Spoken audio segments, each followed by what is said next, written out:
Greetings and welcome to another edition of Montpelier Connection. I'm Representative Mike Nowicki from the Wyndham 5 District of Putney, Westminster, and Dummerston. And today our guest is Representative Sarah Edwards from Brattleboro. Hello, Mike. How are you? Doing real well. Yeah. And this is a very busy week up in the State House. We are looking at the tax bill. We're looking at the budget. We're looking at the health care bill, that huge health care reform bill, or step one of it. But we're also looking at something that's very particular to Wyndham County and many residents in regards to nuclear power. We're all very touched, and our hearts go out to the people of Japan. That's right. Who are suffering from the tsunami and now subsequently the accidents at the Fukushima nuclear plant. Sarah has done some great work this week pulling together a press conference to preview a resolution that we're going to be asking of Vermont Yankee Energy and the NRC. And Sarah, if you'd like to share a little bit more about what it is we're trying to accomplish here. Yes, the motivation is for you, if I can speak about you as well, and other representatives from the areas that we have been hearing from our constituents. How do these events that are happening in Japan relate to anything that we have going on here in Wyndham County? And there are actually quite a few similarities, and one of them is the fact that the plants that are having so much trouble in Japan are the same design and vintage as the plant that we have here in Vermont, and that's the Mark I, the GE Mark I. And we had a testifier today. His name is Dr. Arjun Mahajani, and he is a worldwide expert on energy and environmental issues. I have a long list here that I'm going to read, and he has testified before Congress. He's appeared on ABC World News Tonight, CBS Evening News, CBS 60 Minutes, NPR, CNN, BBC, and many, many others. He's worked for some of the big players in the industry, or he has consulted with some of the big players to large utilities such as the Tennessee Valley Authority, which has had a lot of influence over the years on energy policy here in the United States, and also the Edison Institute and the Lawrence Berkeley Lab, and also many or several agencies from the United Nations. So it was a pleasure to hear somebody who's so well informed on the issue. And just briefly, many of us were really shocked that the NRC went ahead and finished up the license without carefully considering some of the events that are unfolding in Japan. And this comes in the wake of both the NRC and the President saying that they supported a wait-and-see approach. And then the very next day, they went ahead and issued the final stage of the license, which is contradicting their own advice. And I think that this is really confusing for people, and I can certainly say that it's confusing for most of us as to why they wouldn't wait. And all over the European Union, they are calling for a timeout period, but not our NRC. I believe Germany has closed down 7 of their nukes, the same age and design, and they want some better information rather than take the risk of putting their people at risk. That's right. That is right. And we just don't understand why our people wouldn't do that. But they didn't. So the question is now, what are the next steps? But luckily, our Senate did have some careful consideration, and they spent many weeks and months listening to scientific research and to extensive investigation when they voted against allowing the plant to continue to operate and not get the state license that is required. So we'll have to see how this goes, but it's just a little shocking with that disaster that's going on. Maybe people just don't think it's really happening. I'm not sure. It's quite a mystery, but there's a lot of disaster there. So one of the things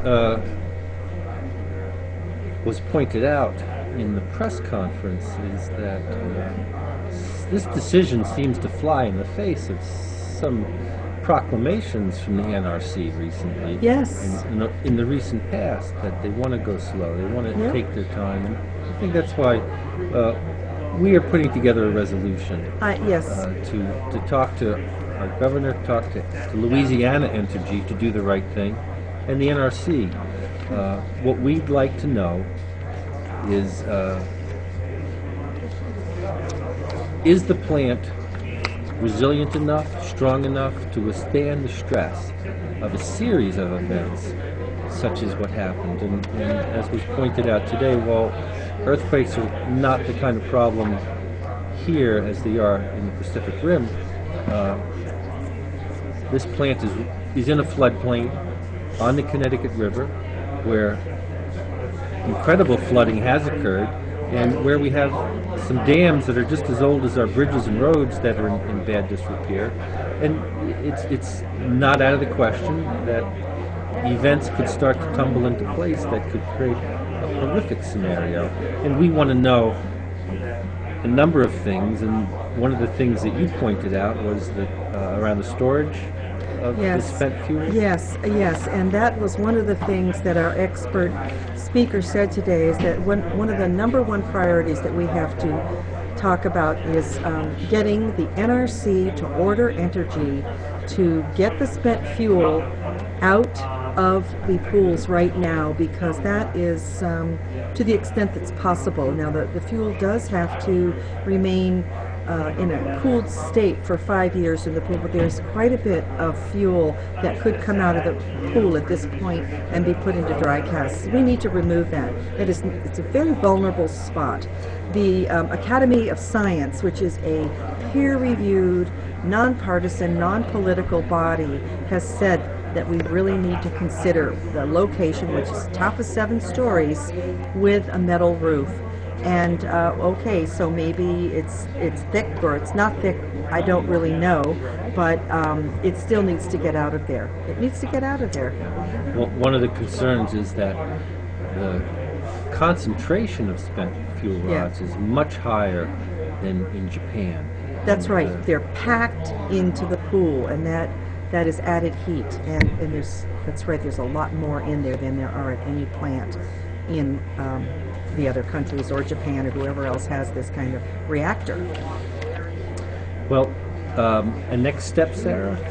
Well, I think that we just have to keep pushing, and I know that there was every time we're together, Mike, we always talk about the separation of the workers and this particular plant, and I will continue to maintain that we need to be doing economic development, but we also have to talk about the realities of the plant. It is an aging plant. If you recall, there is no plant in the entire world that has lasted beyond 47 years. So we have an opportunity now to talk about how we are going to plan for the future. To deny it and to ignore the issue is not, we don't have that luxury anymore. We have got to figure out the plan for transition. So, and the complicating factor here, as you mentioned, how much we want to recognize what the workers do. Yeah, always. Is that we continue to feel the corporate leadership from Louisiana is really not looking out for the best interests of Vermonters, and that's where we come in. That's because right. We have to look out for the best interests of all Vermonters. That's right. Safety, economics, it's all important Well, to us. and we have as to you know, consider all of safety that. isn't something that we talk about, but we know Right. what's on everybody's mind. You But bet. here in the legislature, that is not a topic that we broach. That's right. And but I know that there are certain committees that are realizing, it takes a while when something's down in your end of the state, it takes a while for other people to begin to have an awareness around it. And have you noticed around the building Yeah. that Much higher it's awareness. a much higher awareness, more level of interest, and it's a different conversation now. This crisis in Japan, I think, points out that even the people in Burlington Yes, or Hartford, Connecticut, could be affected by that's right. what happens if Vermont. That's right. And we need to keep. We have to keep on the front burner. And we can't- cannot minimize. We have to keep keep on the front burner. And we looking at- cannot minimize all of the different aspects, whether it's economic, whether the plant is, if this is going to end up in a lawsuit, which is a Yeah. big prediction now. But enough about Yankee. Yeah. Shall we? There's a talk lot about that's some going other on things? here. There's a lot in this week in particular. Oh, it's Um, loaded. We are dealing with the budget. Yep. I think that the Appropriations Committee has done some amazing work to try and mitigate the effects of some of the proposed cuts from the administration. Yeah. The tax bill, I think, is coming out in such a way where it's not going to impact Vermonters to a great degree. And I think very specifically there were some concerns raised by our friends at New England Youth Theater that Right. they may be impacted. But a number of us have contacted the Ways and Means Committee so that they would raise the threshold where I don't think New England Youth Theater will be adversely affected anymore. The big bill this week, though, And is- why is that?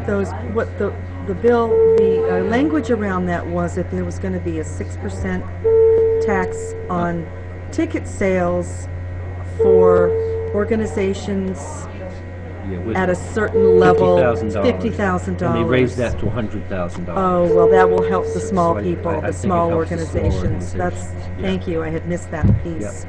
Yeah. So that's good, that'll help a lot of people, because that's, of course, the bulk of It who will. are these organizations are smaller than a $100,000 That's right. budget. They're not going to have $100,000 in ticket sales. Yeah, maybe they wish, but Yeah, the idea right, was right. not to hurt a small community organization. Correct. The healthcare bill, though, is the big one, and what we've been witnessing is that Vermonters have been asking for help. All around the state, people are paying more for less. Costs have risen from about $4 billion in 2006 to almost $6 billion. It's remarkable. And it's an unsustainable Yeah. price increase. We've left it to the companies and the status quo to do something, and nothing has happened No. except perpetuating the status quo. So it's time to act.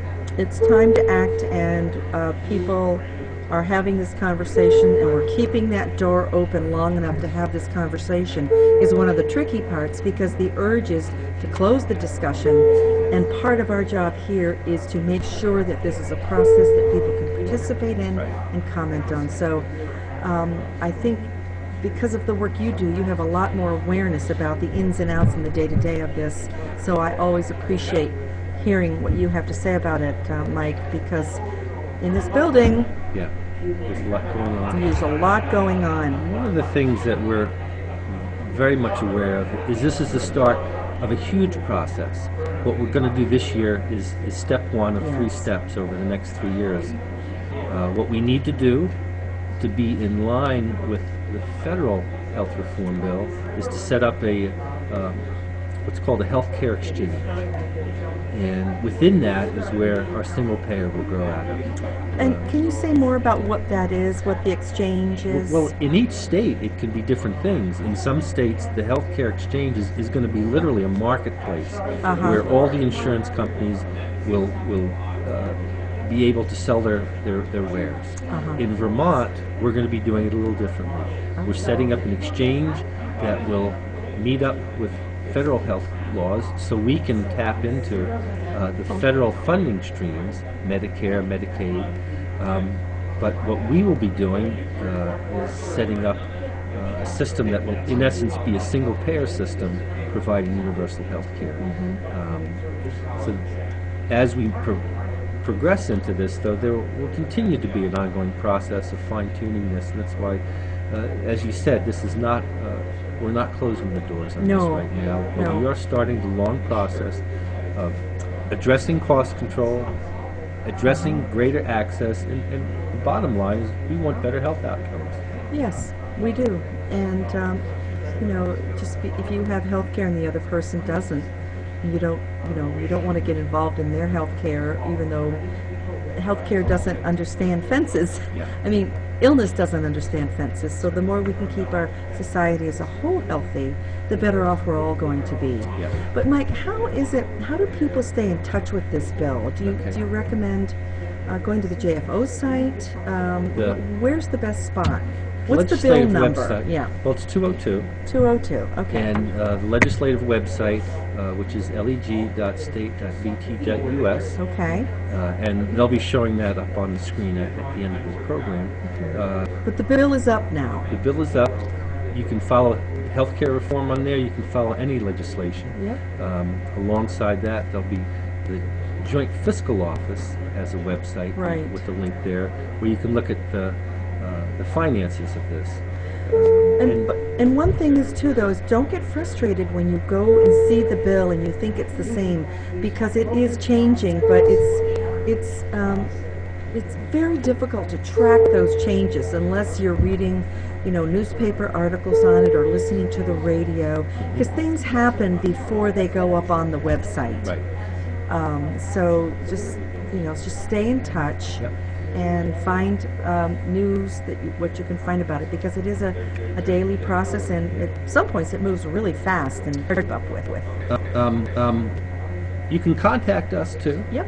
I also have a website, wyndham5.net, and that's Wyndham with the number 5.net. I've been posting updates on the legislative session. I have some stuff of what we call a one-pager, a brief explanation of what we're doing in healthcare reform right now. That'll be up there. Most common way people get in touch with us, though, is email. And your email is? My email, this is the one that I like. You can always get in touch with me through the legislative site, but I prefer my own email, which is sedwards, the numerals 1515 @yahoo.com. That one's a little more flexible and easy to work with, and actually it's more fun to work with. So, but I will go to my website every once in a while and make sure that I'm not missing messages. But sometimes we get so many messages that it's hard to get back to people instantly.